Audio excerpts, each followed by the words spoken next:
Welcome back to the channel. Anthony Joshua versus Jake Paul. Ladies and gentlemen, I just finished watching it. It was live on Netflix, free if you've got a Netflix, account and whatever.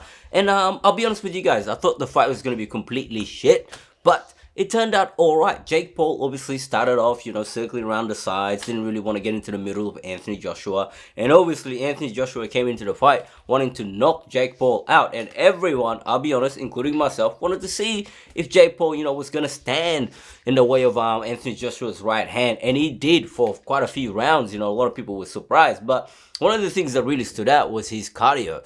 If you notice in the fight, in the first two, third, fourth round or whatever, he was doing all right. He was able to circle on the outside, throw a few jabs, and Anthony Joshua was able to, try and land a few big, punches, but he wasn't able to. He was swinging and missing, and long behold, we reached into the fifth, sixth, seventh round, and Jake Paul starting to look a bit, bit bad. His cardio started falling off the cliff of the mountain, and Anthony Joshua started to, march him down a little bit and started to land some strong punches. Now, let's talk about Jake Paul's cardio. If this guy's been training for the last 6 months, year, you're versing Anthony Joshua, who, by the way, had a break. He hasn't been fighting for like 10, 15 months or whatever. So if you were Jake Paul, you'd be training your ass off. Cardio would be one of the things that you'd be looking to use against Anthony Joshua, You'd make sure that you've been getting your Ks in, you've been running your ass off, and all in all, you've been making sure that you are literally marathon fit to be able to take on Anthony Joshua. So it was a bit of a surprise to hear him say that, his cardio was one of the things that slipped out during one of the matches, and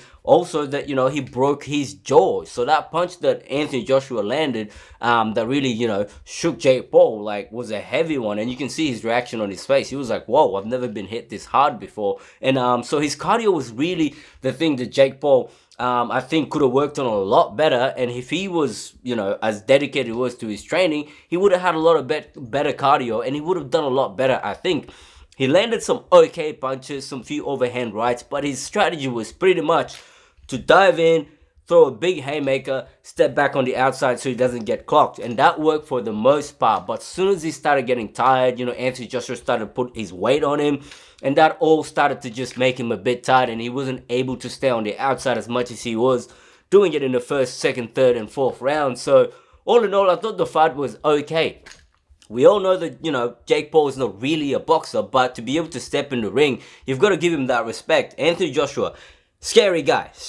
I would not want to put myself in the ring against him. So we're going to give the props to Jake Paul that he actually stepped into the ring and, and went toe-to-toe with Anthony Joshua. And Anthony Joshua, he got the knockout. So pretty much all the fans got what they wanted. Jake Paul got knocked out, ended up on the ground, and Anthony Joshua won. So all the, boxing fans were like, great, this is good. And, Jake Paul didn't just flatline Anthony Joshua. So that's all great. Now, one of the things you want to know about Jake Paul is that this guy has been absolutely killing it. No one believed that he would, jump in the ring to do it. So that's why one of the reasons why you got to give him the respect. And hopefully he goes on in his career and starts fighting better people and gets better himself. But yeah, this is just my thoughts on the fight overall. I thought it was okay. It was reasonably entertaining, and the sort of tense that you were feeling with Anthony Joshua trying to land a big punch, you were just waiting for it, and it came, but it wasn't as as brutal as as some of us wanted to see. And I think that's good for Jake Paul because he didn't really get hurt. Yes, his jaw is broken, but that's part of the game.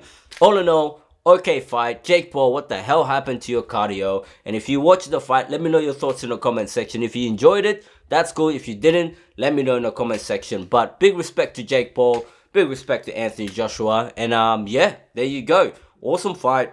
Good entertainment on a Saturday afternoon here in Australia. And yeah, if you want to see more videos, leave it in the comment section. And I'll see you soon. Catch you later. Bye.